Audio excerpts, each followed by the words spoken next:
Welcome, dear friends. We are happy to have you here with us as we continue our international discussions after the conference Global Crisis Time for the Truth, which took place on December 4th, when millions of people around the world witnessed for the first time in the entire history of humankind such an unprecedented large-scale event.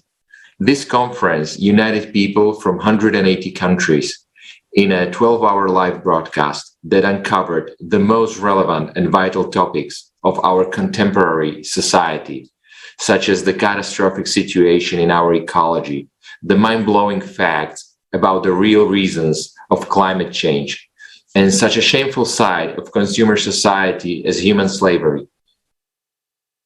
The truth was voiced openly and honestly to the entire humanity.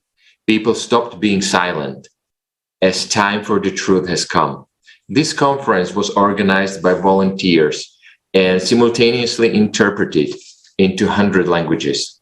People who participated in the preparation of the conference are the true heroes, because they are the ones who selflessly and devotedly stand for the entire humanity, stand for the life of every human on the planet Earth. The conference caused a huge resonance among people from all over the world. So many scientific facts, eyewitness reports, and tremendous amount of analytical data has been presented to people in such a clear, honest, and comprehensive manner. So much feedback was received in the comments that and in the letters that gave us a clear understanding that we need to continue voicing the truth. And that is why I am extremely honored to invite you all to the international online forum, Global Crisis, We Are People, We Want to Live, that will be held on the platform of the Creative Society Project on the 7th of May, 2022. So again, welcome everybody. My co-host today is Alexei. Alexei, could you please let us know who is with us today here? Yes, thank you, Robert. Thank you. And of course, hello, dear viewers. As usually, we continue uncovering the topics raised during the conference, as well as sharing our impressions of this significant event. Please let me introduce our dear guests for today. So, Sabhe Mustafa, who is originally from Syria, but now residing in Turkey. He is member of Social Value International, as well as founder of Market Leaders International and social entrepreneur, and also educationist. And Terkuma Edmond from Nigeria, planning, research, and policy analyst at National Board for Technology Incubation. Welcome, dear guests. Well, greetings. Thank you very much for the invitation, and thank you very much for the introduction. I'm glad to be with you. So it's nice to be with you, Liam. Thank you, dear hosts. Thank you so much. Dear Sabhe, what were your feelings after watching the conference on December 4th? Do you think it is important for people to act and start changing our society peacefully but consistently? Okay, well, thank you very much again. And we are here for a human, for a social mission. So before I start speaking, I'd like to dedicate the first minute to commemorate all the victims of the wars, the conflicts, including the people in Syria, my country, and commemorate and pray for the souls of those who were lost in the natural disasters in the USA and in the floods in Southeast Asia and all over the world. People who were lost in the forest fires everywhere in Turkey, in Europe. So that it pains my heart when I remember all those victims and feel unable to do anything to save those lives. So when I speak about the lives, I don't mean only the human lives, because for me, animal life is important. Tree life is important as the importance of the human life. We share the same habitat. So if we don't care about each other, nobody will care about us. And there was a special occasion, a sad occasion, 2 occasions recently. Humanity lost 2 human fellows, 2 great ones. I pray for the soul of Reverend Desmond Tutu, whom we lost last December. May his soul rest in peace. And also humanity lost one of the great Oscar winners, Sidney Poitier. So we keep losing those people who left their fingerprints on the wall of history. This is my introduction. It's a little bit sad, but I hope that together we can make it happier. If I may go to the conference, well, it's a very important movement in history, and I believe it's a historical necessity now to follow initiatives like Creative Society. Humanity needs those initiatives to save maybe the last chance for us on Earth. So this is my impression about the Creative Society movement and project. And I'll give the floor to my colleague, Liam. Thank you very much. Thank you very much, Mustafa. Thanks a lot. And of course, it's pity to lose any person, anytime. And unfortunately, individually, we cannot do a lot. But the good thing about all this is that together we can do everything. We can change everything. And now it's time. It's time to do this. And I wonder, Edmond, what are your impressions of the conference? What moved you the most? And these international discussions, which we have almost every day, they show that more and more people, they cannot just sit, they want to act. And in your opinion, Edmond, what do you think? Can these conferences and these discussions be that impulse that ignite people and make them finally unite? Thank you very much for the opportunity to be on the program once again. I want to say that the conference, Global Crisis, Time for the Truth, was very revealing because the information that was painstakingly, researched about by experts all around the world and brought to the knowledge of us who ordinarily may not have been able to access this information because the mainstream media does not air such information. To me, that was very key because information gives you knowledge. If you're informed, you're knowledgeable. And when you're knowledgeable, you're able to address issues very objectively, find solutions to them, and then there's security. Because without knowledge, without information, there can be security. And without security, there's despair. You just throw your hands to the wind and leave everything to fate. So that situation alone, it's not good. Human life is very important, and the value of it, it's primary. So to me, the revelations that came from that meeting, that conference, they were the high point of everything for me.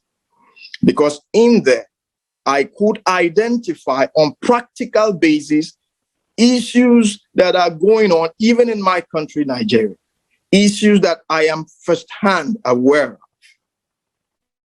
Issues of, climate change, food crisis, refugee situations, widespread killings for the sake of land grabbing, hostage situations with bandits, terrorism all across the country. These have brought a lot of fear and anxiety in the hearts of people who ordinarily were living in peace.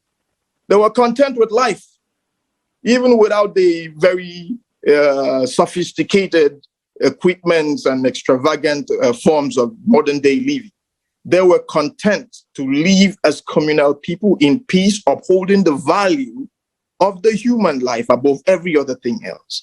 That value has disappeared today. And when I heard from experts from the conference, I could deduce clearly that the current structure of our modern day society, it's a fraud.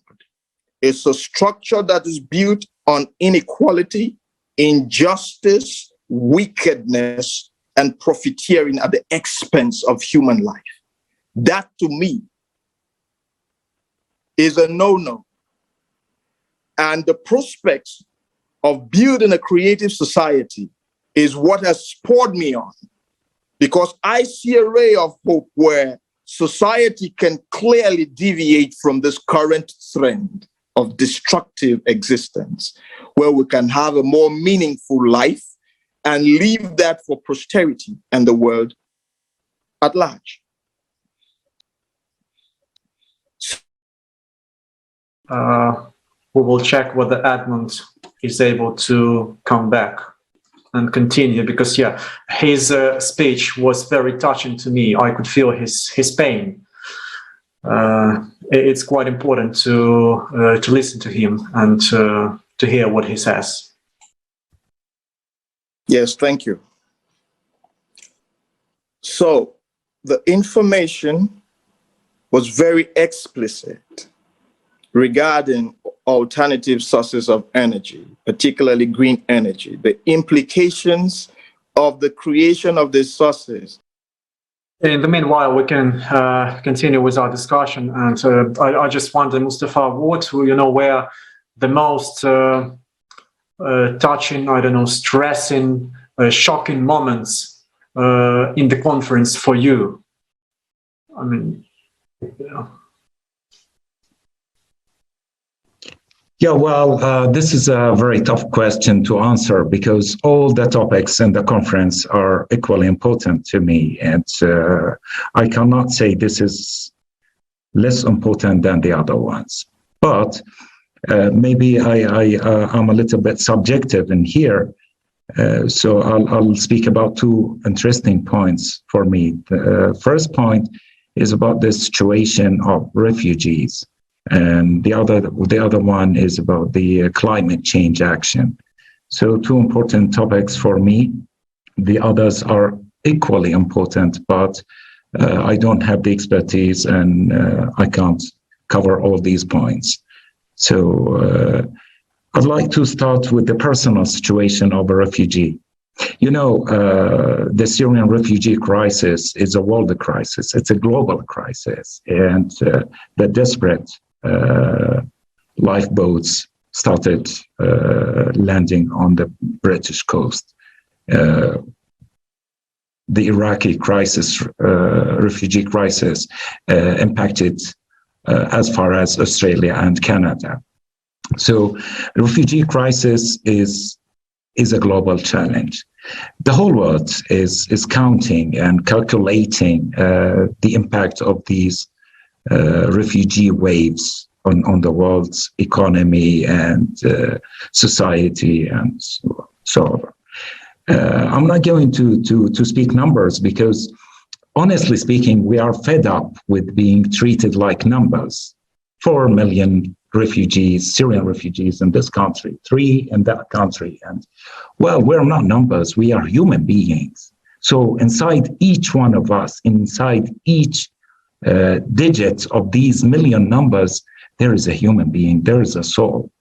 So I decided to speak about the refugee from inside, not from outside. So if you remember, there was a little boy named Alan Kurdi. He's a Kurdish boy from Syria, a Kurdish brother from Syria.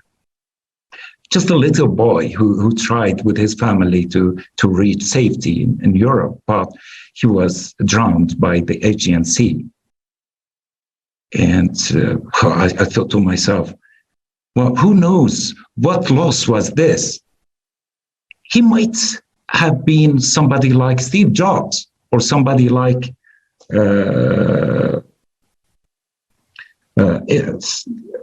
other good people who served humanity. So please, I call on the world to stop counting us as numbers. We are human beings. Inside each of us, there are hopes for the future. There are good intentions to serve the humanity and the global community. Imagine that I got killed on the border while fleeing the conflict into Turkey. Nobody will hear me today. Nobody will know about the sonnets that I'm writing and the commitment about the global causes. Nobody will learn about the Mark Twain impact calculator, which I'm developing now with social value impact. So we are working on global projects to serve the humanity. So a refugee is not a number. A refugee is a human being.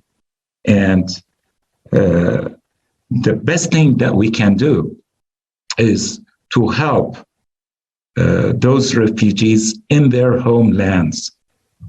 We don't expect to be happy and tense by the border of Hungary, for instance. I'm not happy to see my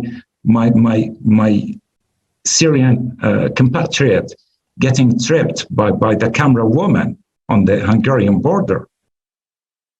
So please help us in our countries. Stop counting us like numbers. This is my message to the world. Today, I'm a refugee because of conflict. Who knows, tomorrow anybody can be a refugee of a natural disaster. The whole world is threatened by tornadoes, by rising level of the sea. 1/3 of Holland, there are estimations that in 100 years, 1/3 of Holland will be under the sea level. So where do those people go?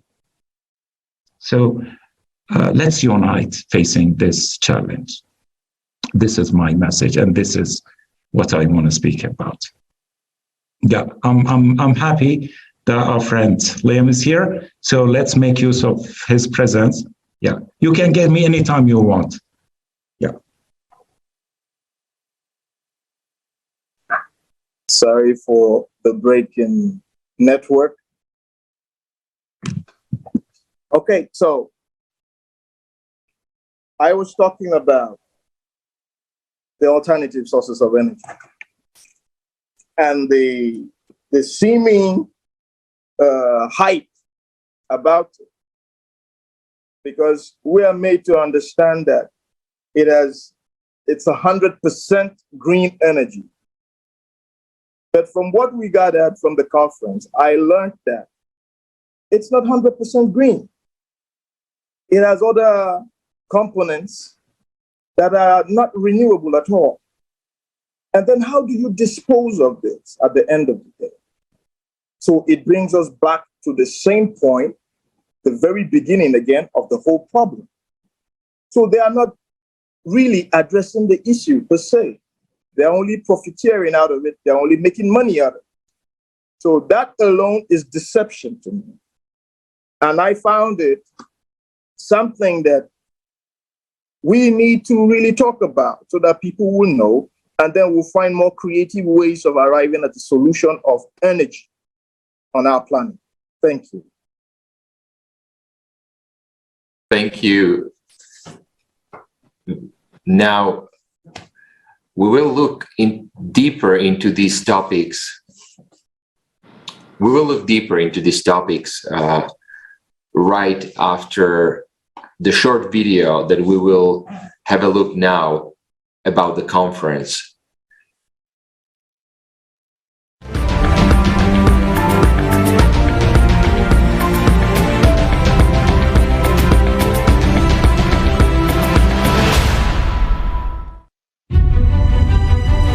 months have passed since the time of the previous conference, and over this relatively short period, we have seen how much the progression of climate change and environmental degradation has accelerated. It's important not to remain silent, because this survival of all humanity is at stake. It is time for the truth. We are now in a world where every single day, somewhere in the world, a climate extreme event is going to take place that will break the world record of that particular place. The European floods this summer or the Western North America heat wave this summer. Both of those extreme events were due to the jet stream reacting in very unusual ways, in ways that climate models did not predict would happen. When I'm out in the field, I always hear people say that I never thought it would happen to me, and they're always surprised. Can you imagine how devastated you would be if you lost everything that you owned? If you watched the people around you, the people that you love, struggle and suffer or even die? We have to understand we're one people on one planet, and it's up to us together to solve these problems. We cannot leave it to our leaders. The leaders have shown that they are not up to the task.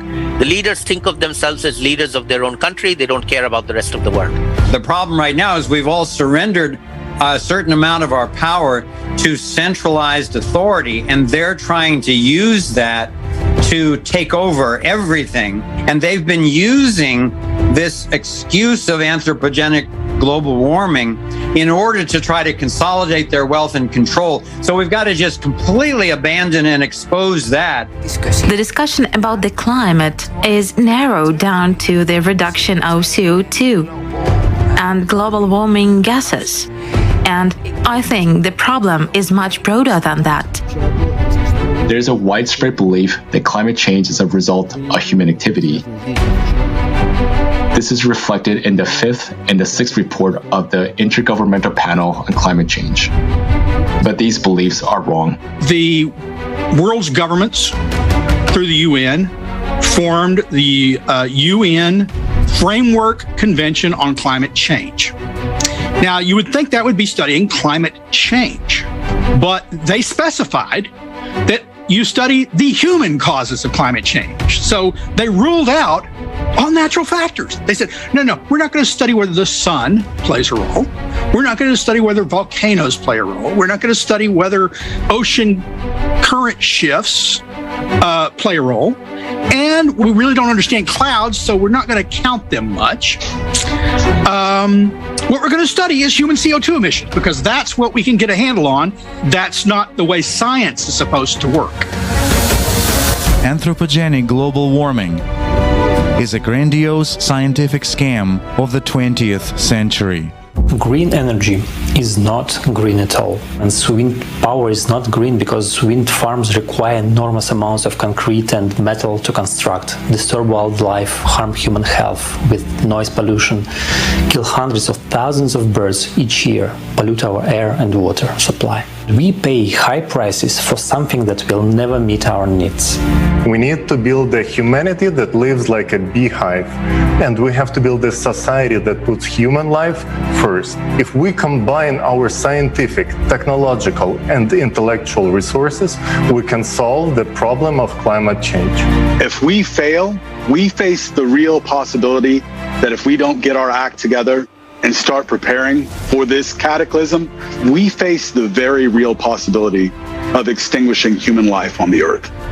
A supervolcano is quite capable of completely taking a species out. And I say, if we come together correctly, if we really put our hearts and our minds to the task of preparing correctly, then we could not only survive what's coming, we could be the first species on this nice little blue marble to thrive through the next cyclical destruction. Let's follow the Creative Society's survival guide. The 3 easy steps. Learn more, spread information, and unite to build a creative society. After all, this world is given to all mankind with only one purpose: to live and be healthy, happy, to create and not to destroy. The Creative Society is a project of everyone. We do not collect any donations or funds that disappear in the deep pockets. Instead, each person acts in their abilities and uses resources they already have. It is your opportunity to be a part of the solution and live out your superhero potential.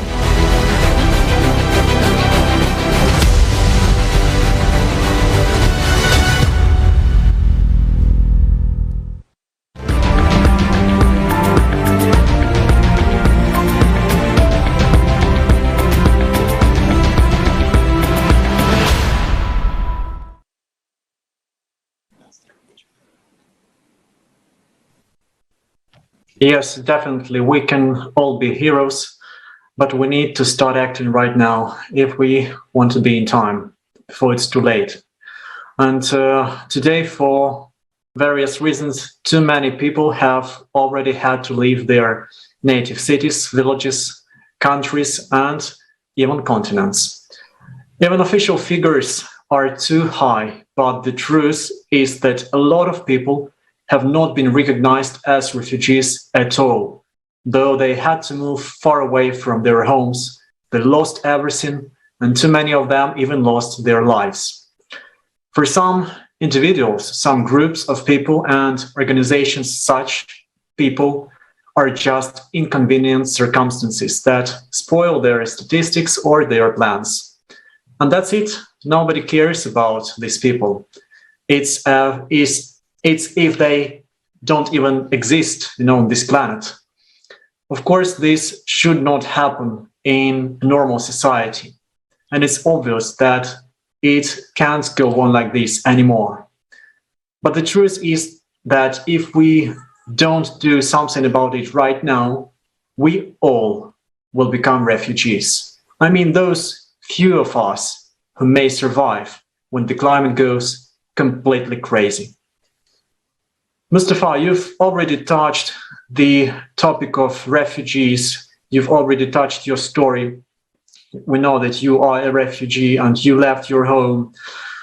But we need to persuade everyone on this globe that it's time to unite. It's time to open our eyes and to accept that the problem exists. What would you say to those people who do not believe that the issue of refugees exists or is really urgent today? And what would you say to those who know the real scope of the trouble, but they still close their eyes and pretend that it's none of their business, Well, thank you very much. It's a very touching question. After all those years, 10 years of the Syrian conflict, and after all those waves of refugees crossing the European borders, crossing the Aegean Sea, there are still people who don't believe that there is a refugee crisis in Syria. How can I convince them if they don't open their eyes and watch what's going on the news? I can't convince them with numbers, to be honest with you. You can just Google all the reports of the UNHCR and see how many. They know every single person, male, female, how old are they. But this is not the point. A refugee should be treated like a human fellow. Okay. You can't treat refugees like numbers. If you close your eyes on this fact, there is a time bomb here in Turkey. By the way, I'd like to thank the Turkish community for hosting all this huge number of Syrian refugees. But for how long can they support us? There will be a day that the Turkish community will say, enough is enough. Where shall we go then? I can tell you, we can cross the sea, we can cross the borders, and we can reach everywhere even to Australia and Canada, unless the international community moves now to help us return and reconstruct our country. This is the point. Now, this is the fact that everybody is ignoring. I can tell you, everybody welcomes a well-educated refugee to come to their country.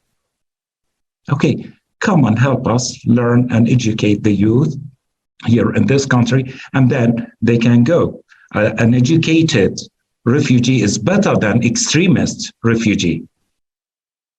So we are not only facing this injustice from the world, but also from the inner injustice inside our community as refugees. Extremism is terrifying us, because when people get desperate, they can do everything. When people lose hope in the future, it's easy for them to turn into terrorists, to be criminals and do whatever humanity is ashamed to do. So this is the point. Yeah.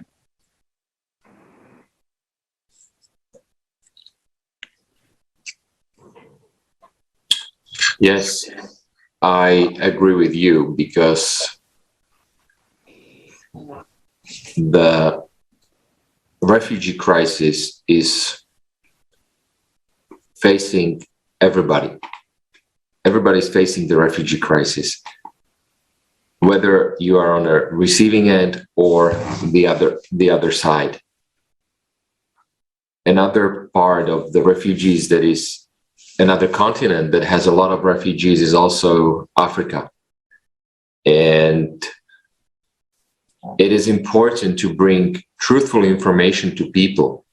So I want to ask Liam also about the fact, if he faced, or from his personal experience in Nigeria, that what can he tell us about this information? Thank you very much.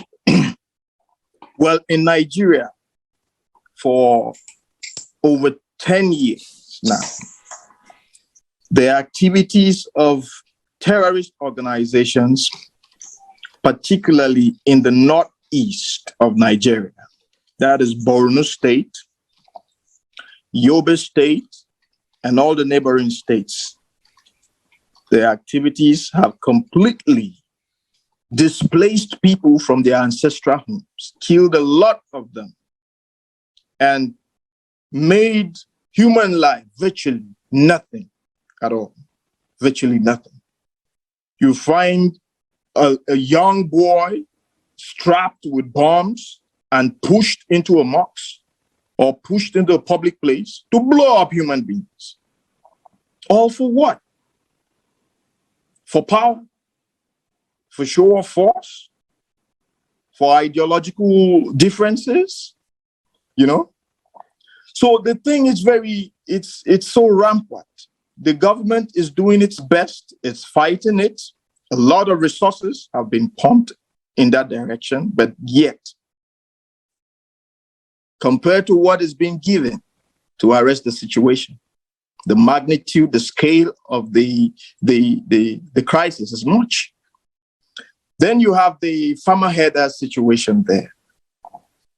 From my state, where I come from, Benue State, if you're arriving into that state from the capital city of Abuja, it's a very sorry sight. You have internally displaced persons housed in areas that, appalling. It's now that some international NGOs came with government support, and then they made some provision like public conveniences and all the rest, and provided some educational support to children within these camps. But I tell you that in 5 years ago, it was really horrible. When the rainfall comes, you can't even imagine the hell these humans go through. And this is your fellow human being suffering like this. All because another human doesn't look at that one as a human being. They don't consider that we are of the same species, we are of the same origin, and so we're entitled to life. So such differences have really compounded our situation in the country, and it's spilling over to other neighboring countries also, day by day. It calls for a more lasting, a more comprehensive solution, a solution that cuts across national boundaries, cuts across individual experts. It's a collective effort that has to bring the best in our society globally to come together and chart means of how we address this situation. Not for selfish reasons, because, of course, as it is going on, a couple of people are profiteering from it. The crisis provides opportunity for wealth creation for others, unfortunately. But this is the sad thing about the consumerist format of society. So to me, that is my take on that. And I hope that with this ray of light coming from the conference that we witnessed, a lot will be done, and within the quickest time possible, to address these, sad realities that we are living with day by day. Thank you. Thank you, Edmond, so much.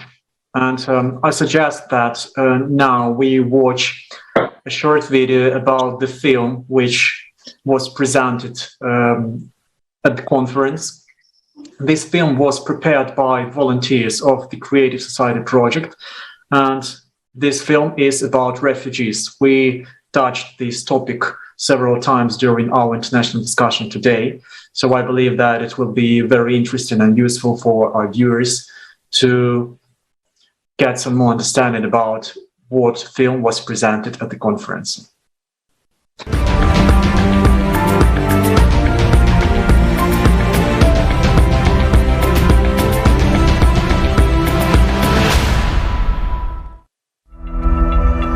Why is there such inhuman treatment of people? I was thinking about it and decided to figure it out. You will never spend a month without being attacked with a xenophobic attack, because they say as a foreigners we are stealing their work. I've lost that hope of being in the great society. I don't know, I've lost that hope, because seeing the way that people are being killed, seeing the way that people are being shot in my eyes. A child can be sold many times. I remember one day I came across the story of a girl who was, she was Turkish. She had been sold 17 times, and she had been trafficked from one country to another 17 times, and she had experienced only rape. I also sat in many auctions as a customer, as an undercover when I was doing the undercover. There where we were sitting for the auctions, 9-year-old girl, 10-year-old girl, as per the demands. So the trade called the first time sex. Whenever the auctions will happen, new girls arrive in the trade, so they put the auctions. So who will bid the last demand, the money, that person only will use that victim full night for his choice. The business that is made of spare parts, the human spare parts. How many children have been transferred from one place to another and then being operated on for some rich guys in different parts of the world to get a kidney or get something else from their bodies against their will. Black market, traffickers, mafia is part of this economy that is ruling the world. So what else I can say? That I only see that another possibility is to spend money instead of constructing walls like we are doing in Europe. In our society, human life has no value. How is it possible that instead of help, people encounter violence, aggression, abuse, and slavery? This is not a migration crisis, but this is a crisis of humaneness. People, by looking at the existing legal frame, will not ever be entitled asking for protection. Because you will ask them which country you're coming from, they will say there is no country.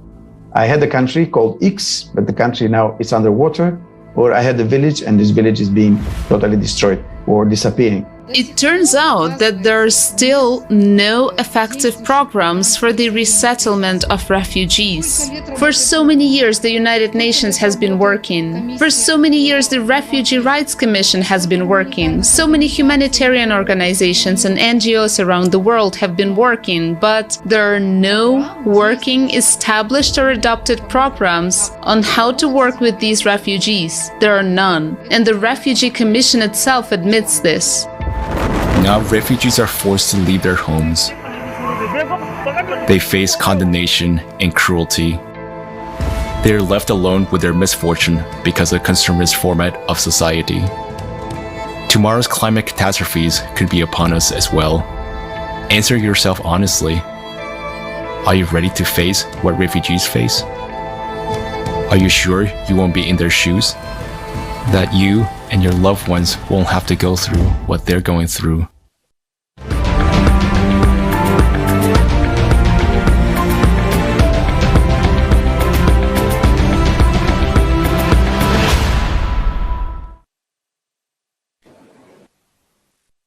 You know, looking outside the window, sometimes it's quite difficult. It's really hard to believe that we can change at least something in this world, because so many horrible things are happening at the same time around the whole globe that sometimes it's really hard to believe that the change is possible, the real change is possible. But even taking this into account, we need every single person in this world to be involved in this change, because this change is only possible when we all act together. And it is very important for all of us to speak up, because if we speak up, then somebody on the other end of the globe can hear us, and our words can be that thing that will change somebody's mind. That's why I want to ask your opinion, Mustafa. Do you think that today, even taking into account the real situation, when the driving factor is the profit and benefits of individuals, is it possible to unite and build the creative society? Do you believe that we still are humane enough to make this real, to make this happen? Well, it's very interesting. You know, after 10 years of conflict in my country, I'm still hopeful. I'm full of hope that tomorrow is better, that yes, we can do something. And now all humanity is facing a real danger that threatens the existence of the very kind of man. So why not? Uniting is a necessity now. It's a need. But, you know, we are not a herd of sheep that we just unite and move. We need to move logically. Now let's forget about this emotional approach of these challenges and think logically how to create or how to establish the creative society. Yes, we can do if we define the pillars of the creative society. Thank you very much. You already defined 8 foundations for the creative society. But personally, I have another approach. It completes the creative society's approach. And maybe others have their own approach. They can complete us. If we unite and exchange the expertise and the data, we can do it. So if you allow me, I propose to create or establish the creative society on 4 pillars. The first pillar is belief, to believe in God. It's enough to believe that God is there in the skies. And we are humans. We are only humans. And without God, we are nothing. So this is the belief that we need. If we believe like this, we will transcend all the differences between our societies. We will overcome all the religious differences and all the racial differences. Yes, we need to believe. And after we believe, we need to work. But not all work is useful. We need to do good deeds. So do good only principle. So these are the first two pillars of creative society as I see them. And the third one is to speak the truth. What's the truth? Truth is, I'll refer to an English poet, and I remember John Keats. And he said, beauty is truth. Truth, beauty. That's all you know on earth, and all you need to know. So truth is something beautiful. Let's speak the truth. Now we are facing another global war. It's more fierce and more dangerous than the war against terrorism. This is a war against nature. So in this case, we don't have to polarize ourselves as with and against. Let's do our best. I know you are so beautiful speaking the truth. And I'm really amazed by the beauty of the organization, the beauty of the soul of volunteering to serve the mission of creative society. So let's be beautiful. And then we'll attract those celebrities, not by attacking them or hanging their names on our wall of shame.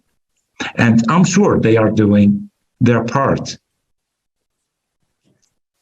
So they are also, Bill Gates has his foundation, and he's fighting Ebola, and he's fighting, I don't know, this disease for the kids. And Angelina Jolie is doing her part as well. She is ambassador of goodwill. So let's attract those people and the others, not by attacking them. Anyway, this is my opinion, and maybe a final word. I'll refer and quote the late Reverend Desmond Tutu when he said, "Without forgiveness, there is no future."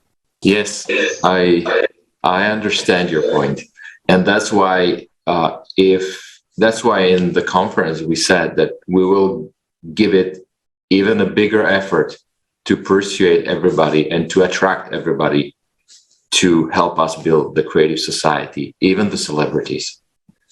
Then we are on the right way. Edmond, as you said, truth is important. What made you to join and to help spread this information among the people around the world, that it is important to build it, to unite and to build a creative society? Yeah, you see, I want to say that a lot of who I have become in my adult life, beginning from childhood, owe so much to not only environmental factors and education, but to a deeply personal recognition that there is a supreme power that created us all, and we owe our existence to him. I say him because I'm a Christian. So I personalize that power. Now, the goal of the entire creation from my informed position as a Christian is that we should have life and have life more abundantly. But when you contrast that with what is available in our everyday society, just like what George Orwell wrote a couple of years ago in his novel, The Animal Farm, they say all men are equal, but some are more equal than others.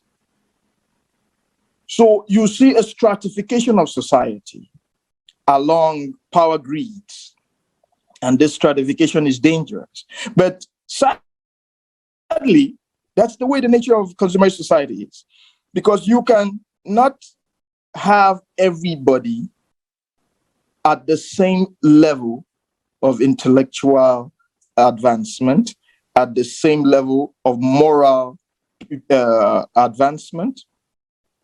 Some are brutes naturally, owing to the fact of the contradictions in the human nature. They hate what is good. They hate what is just. They hate what is right. To them, such things are weaknesses, and they don't see how they're fitting within a system that annihilates such traits out of it. So people like that need to be appealed to. They need to be conscientized, let me put it that way, brought to a point where they recognize that within them lies a divine spark that came from the Creator that made them. And that spark, it's the same in every created human being walking upon the face of the earth. The color will change, the language will change, the national boundaries will be different, the education will change, but that spark is the source of life, is the true essence of our humanity and even divinity, because that part of us is the noblest part of all. It exemplifies the qualities of what we are aspiring to build now. The society that is founded upon love, upon justice, upon truth, upon fairness, upon equality and prosperity. So these things, to me, owing to the fact of my religion, owing to the fact of my profession as a Christian, and owing to the fact of the kingdom of God that we want to be built on earth as it is in heaven, I was drawn to the creative society. The idea harmonizes with my ideals. It harmonizes with my spirituality. It harmonizes with my values. And I know I'm not speaking for myself alone, because I know majority of people want this. Everybody wants love, and they want to be loved. They want to live in peace. They want to live in harmony. They want to live in prosperity. Nobody wants to be poor. A society where you have a few people controlling enormous resources, and these resources, to an extent, they cannot even exhaust it in their lifetimes. But they deprive a greater majority of this basic living, amenities and joys of life. Just for what? To consolidate power, to further disintegration, and to assert dominance over others in the society. That's just all.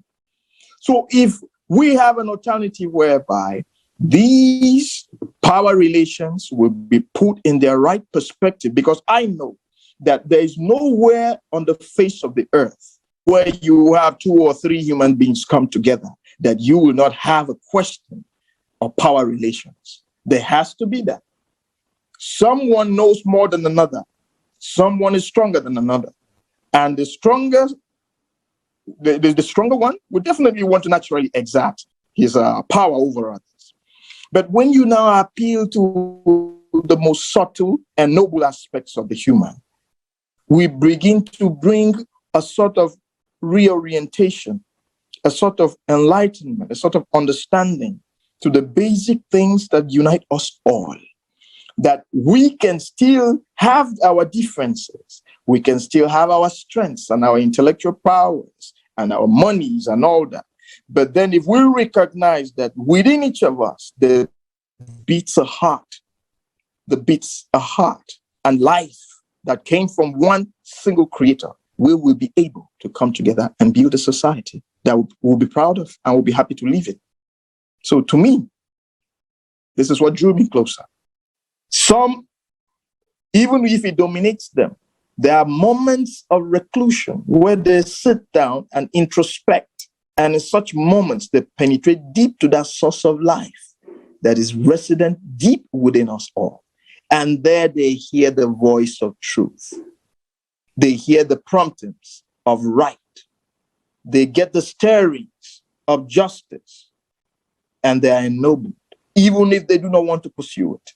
The ideas come to them. Now, if such people are encouraged, if they find a society where a majority of people are leaning towards these noble qualities of the human, they will find themselves isolated. And before long, they will want to be part of what is happening. The excitement will bring them in. And more so when they see that the technological and scientific advancements are bringing in results, bringing in positive changes that are helping the environment, helping us live prosperously, helping us live healthily, they will be encouraged. So to me, this is very primary and very key. Thank you, Liam. Dear guests, I would like to thank you so much for joining this discussion today, for your sincere answers, thoughts, and ideas. I'm sure our viewers loved this discussion. And as Liam said, we are all humans. And Mustafa, I like the expression which you mentioned so much, that the truth is beautiful. And in this sense, from that point of view, I can definitely agree that the beauty will save the world. So the truth will save the world. And, thanks to you, Mustafa, and thanks to you, Edmond, for your beautiful speeches, for your beautiful answers today. I definitely love today's international discussion. Thank you very much. Thank you. And dear viewers, we would like to remind you that on May the 7th, 2022, there will be another unprecedented event organized on the platform of the Creative Society Project. This will be International Online Forum, Global Crisis. We are people, we want to live. The participation of every person on the planet is now important. So please don't miss the chance to join this large-scale international online forum and to be the change yourself. Please join everyone. To find out more information about this event, please visit creativesociety.com website. Just go to the section International Conferences and you will find all information there. Thank you everyone for being with us today, and we're looking forward to your comments, topic suggestions and questions for the next international discussions, which we will have tomorrow and every day after that. You can contact us via YouTube, via Instagram and Twitter pages of the Creative Society Project, as well as you can email us at info@creativesociety.com. Yes, until recently, we had no answer to the question of how to unite, and it seemed impossible to us. But today, there is an answer. It is in changing the consumerist mindset to the creative one, in choosing to develop, choosing to survive, in choosing to live. If we really want to live, we must act. Already now, we must change the format of society, create conditions for scientists, and give them the opportunity to work. When there are no vested interests left, every scientist will have one goal: to find a way for all of humanity to survive, to build a creative society in order to preserve humanity, That's what should be the demand from society. So let's create that demand, we as people. Let's look together for ways to inform humanity, to come up with new effective ways. In the past, we had no technical ability to unite, but we do now. Friends, while our fate is in our hands, we should use this chance. Thank you very much for joining today, and looking forward to see you on the next international discussions. Thank you. Thank you, Edmond. Thank you. Thank you, Alexei. Thank you, Robert. It's been a pleasure being with you. It was a pleasure. A real pleasure. Well. A real pleasure. Thank you.